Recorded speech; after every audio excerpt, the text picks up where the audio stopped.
Менде суроо эмес, менде больше мындай пожелание да. Ушу биздин өкмөт Нацстаткомдун тематикалык статистиканы анализ кылып, тенденциялар кандай болуп атат деп колдонсо жакшы болмок да. Анткени ушул бүгүнкү күндө силердин мындай аналитикаңарды мен өкмөттө иштегенде да окугам, ошондо да сунуш кылгам, бирок аз убакыт болуп жетишпей калдык.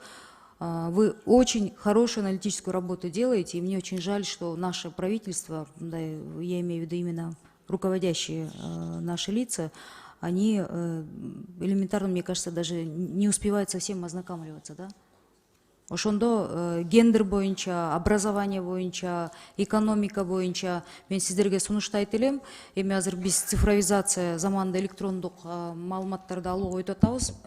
Мурда экономика жана фискалдык комитетте азыр бюджеттик комитетте 18 мүчөсү бар. Ошолордун электронный почтасын алып, ар бирөөсүнө жөнөтүңүздөр деп мен суранат элем маалыматтарды. Аналитикалар абдан жакшы, мен мактап кетет элем да, жакшы жумуш кылынып атат да. Просто бул маалымат элге чыкса жакшы болмок да.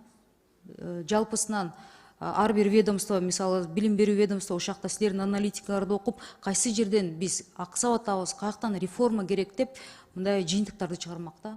Ошол нерселерди жетекчилерге жетет деп мен мындай жеткиргиле деп өкмөт мүчөлөрүнө кайрылат элем, особенно өкмөт өкүлүнө. Колдоно турган нерсе, то есть даяр анализ жатат, бирок бул до конца колдонулбай калып атат да, ошонусу өкүнүчтүү. Бирок коллегаларыма жөнөтүңүздөр деп мен суранат элем, именно тематический. Рахмат.